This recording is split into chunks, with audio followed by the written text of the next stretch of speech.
Panic at the Disco, an in-depth look at the alternative band with Alex Rada.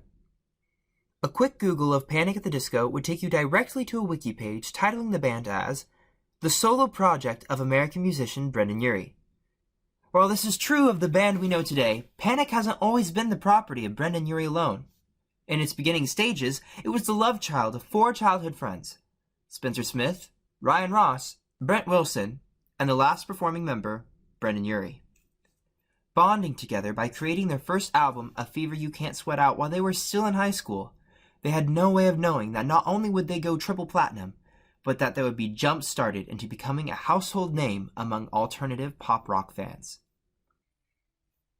At the beginning of the band's journey, 3 of the 4 original members were involved in writing their first big hit, I Write Sins, Not Tragedies. The song opens with a harpsichord and quickly gives off a vibe that screams alternative.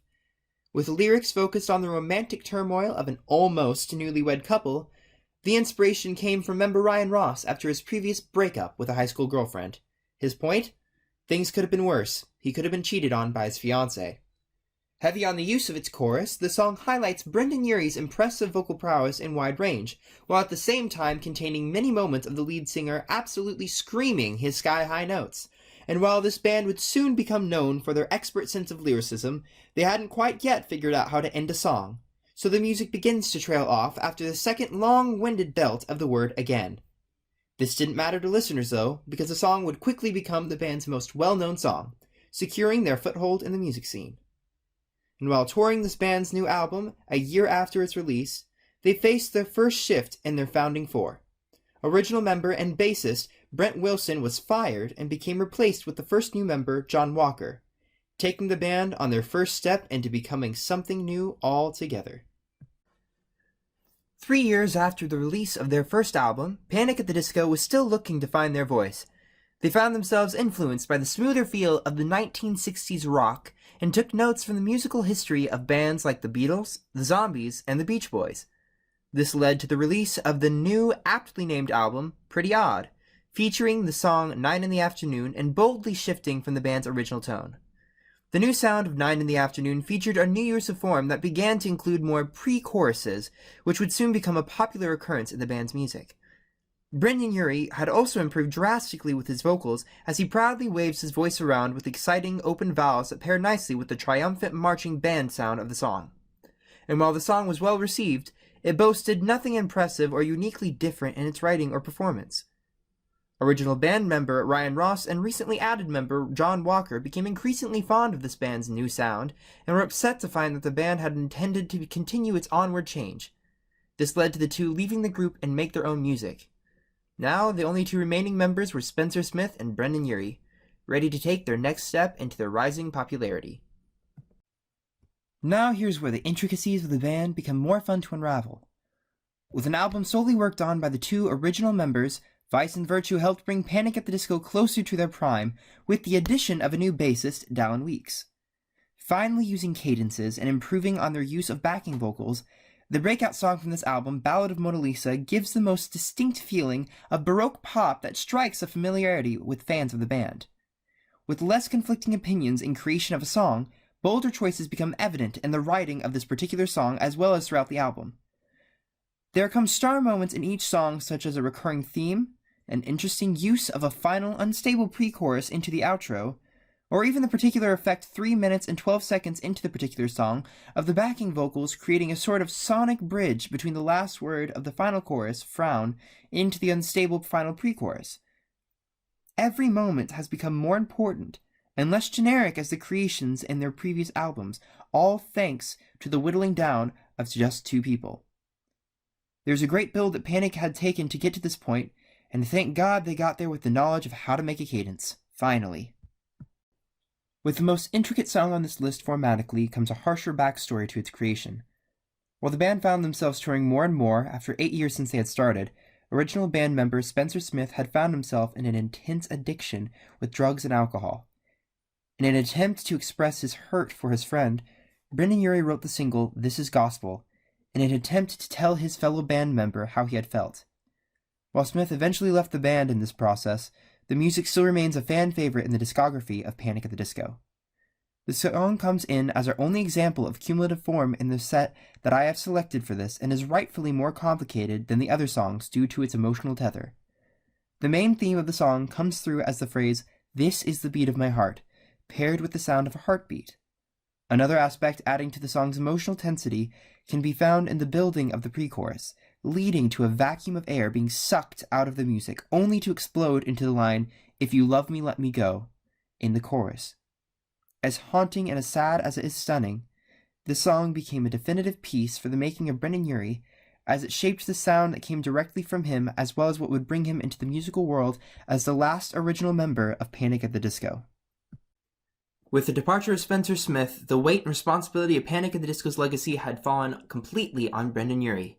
This meant he needed all the help he could get. From this point on, most of the music performed by Panic!, with the exception of any passion projects by Brendon himself, are made up of lyrics composed by much larger teams. This new normal begins in tandem with the label Fueled by Ramen, in which Panic! Is contracted.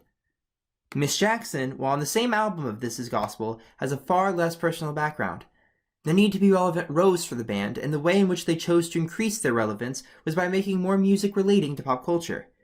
Pop icon Janet Jackson came into play with her famous quote, "Miss Jackson, if you're nasty."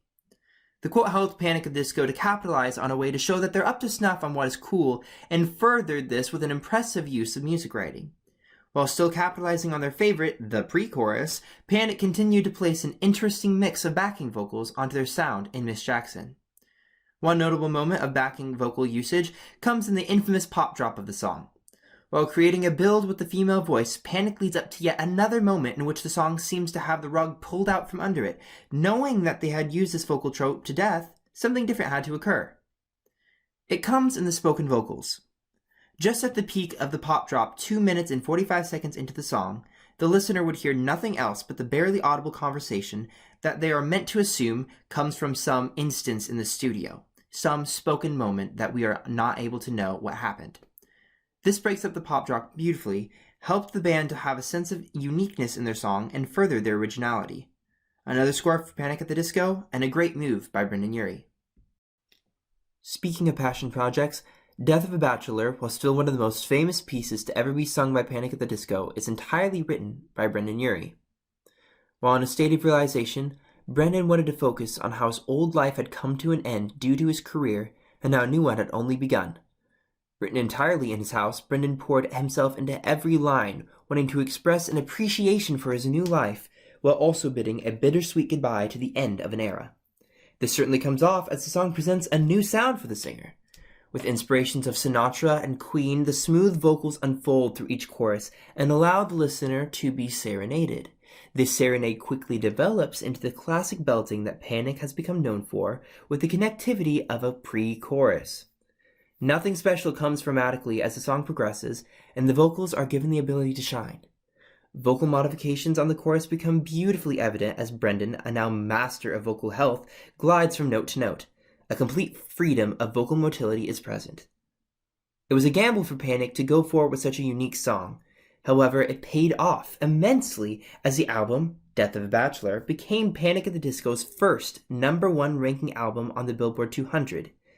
It even reached such a success that upon Googling the title song, entries such as "Did Frank Sinatra sing Death of a Bachelor?" can be found sprinkling the search engine. A high honor for Brendon that has been proven to be much deserved. With major successes such as This Is Gospel and Death of a Bachelor, Panic! At the Disco has finally come into the sound that they are most known for. Victorious is an example of this sound as it exemplifies this modern Panic! And produces a much larger electronic vibe. What makes this song unique is actually the very reason why it isn't. You'd think with such harsh lyrics like "Let me be your killer king" and "My touch is black and poisonous," there would be a deep meaning behind the song. Maybe another addiction or a coming-of-age moment in Brendon's life that made him feel violent inside. No. Instead, all the lyrics in this song are only meant to hype the audience up, in the words of Brendon Urie. This is certainly done, and effectively too. The song begins with its chorus, almost as if warming up for the audience so that when it comes again, they can shout out the words along with Brendon. If you were ever going to slap the term punk on Panic!, this would be the song to do it. The verse descends by half steps as the violent lyrics blister out evenly, blurring together in what feels like a rage. After this descent, the listener finds himself sitting low with Brendan throughout the beginning of the pre-chorus, and then dramatically leaping up, only to lie in a screaming rage. There is nothing personal about this song, as the proxemics push the audience away and stay out in the distance. This grandioso song shouts at the listener from start to finish all the way to its cadence. Brendan has shown that he can hold a tune with previous songs, and has even shown his emotional capacity. But with this song, he has shown his sheer stamina and ability to wail on his voice without taking so much as a scratch. He's come a long way since singing about infidelity in Beatles-esque picnics. Death of a Bachelor may have been Panic's first #1 album, but Say Amen comes in as their first ever #1 hit song. The strange thing about it, though, is that there truly isn't anything new about the piece. There's a definite pop drop, peaking at a vacuum of sound right before the initial chorus, an electric backing, lots of vocalization of Brendan singing all across his range, which is already massive, and there's even a larger-than-life sound in Brendan Urie's voice that sits above the ozone layer. The only difference here is the lack of a pre-chorus. This is a very unusual thing for a Panic at the Disco song, although it had to happen on occasion now that there is a massive team behind writing each number. This is also what is most disappointing about the piece. There isn't much heart behind the lyrics, and the chorus dominates most of the form. This may be why it succeeded, but a pop song being popular has never really meant that it was anything unique. At risk of sounding like a whiny hipster fanboy, this is where I've stated before that Panic has completely lost their original sound. There's very little left of the Brendan Urie that has begun with his three friends. Instead, now his voice has been heard by audiences, and all they want to hear is him wailing as loud and as high as he can so they can sit in their cars and try to scream along. It's a wonderful thing for the mainstream, but for those who have listened to the iconic Baroque pop band from the beginning, it's a sad and slow goodbye to the roots of what made Panic at the Disco, Panic at the Disco. As our last original Panic piece, High Hopes comes with a reminder. Panic at the Disco has always been about changing with the time and has always been at the front of adapting their sound so they may stay relevant, as has been obvious throughout this presentation. While it may be a bitter pill to swallow for our original fans of the band, the fact that new music is being created by Panic at the Disco is a blessing for the band and listeners alike, because no matter how many popular tropes they add to their sound, there will always be a certain amount of Brendan Urie that audiences have come to know and love in the music. This shows up in the song High Hopes, particularly in the unique use of our old friend, the pre-chorus. It shows up not one time, but twice, even more developed, almost as a gift to longtime listeners. And while the song still begins with the chorus, as has become more common with the band's sound, it doesn't mean that there isn't a level of variation in its sound through the song. Instead of using the pre-chorus to create the build for their pop drop as they have done so many times in the past, Panic at the Disco's large team of writers use a repetition of the chorus instead.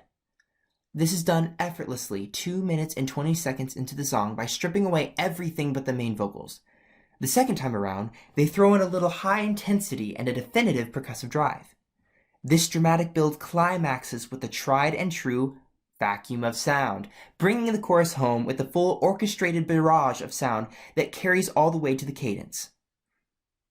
While it may not be anything like the Panic that has begun years and years ago, the band has found a way to create their foothold and keep at least a reminiscent core of their sound. From here on, time will only tell where Panic at the Disco will go. Will they fall into an even more poppy vibe and allow their originality to suffer? Or will Brendan continue to use his music in some degree to express his own message for years to come? The only way to find out is to look forward and keep listening. But before we're done, I couldn't go by without mentioning Brendan Urie's iconic cover songs. The first one came out with the highly anticipated film Suicide Squad in his first full rendition of the Queen hit song Bohemian Rhapsody. While the show may have been a complete flop, Panic at the Disco still thrived with this lyrical masterpiece, which originally graced the ears of audiences with the voice of Freddie Mercury and came to the screen expertly, transitioning onto the voice of Brendan Urie. The song was a true nod to Brendan's vocal prowess and one he pulled off while making it seem easy. His impressive trend of difficult covers continued on most recently in the film Frozen 2. To the surprise of many audiences, we hear the standout "Oh, oh, oh" of Brendan Urie in the same key as the version of the film, basically proving to audiences that there is a reason Panic at the Disco is sought out as a vocal tool. It is because Brendan Urie has taken his experience from the emo boy with his 3 friends and has placed himself as a super performer and a beyond competent singer. He has arrived.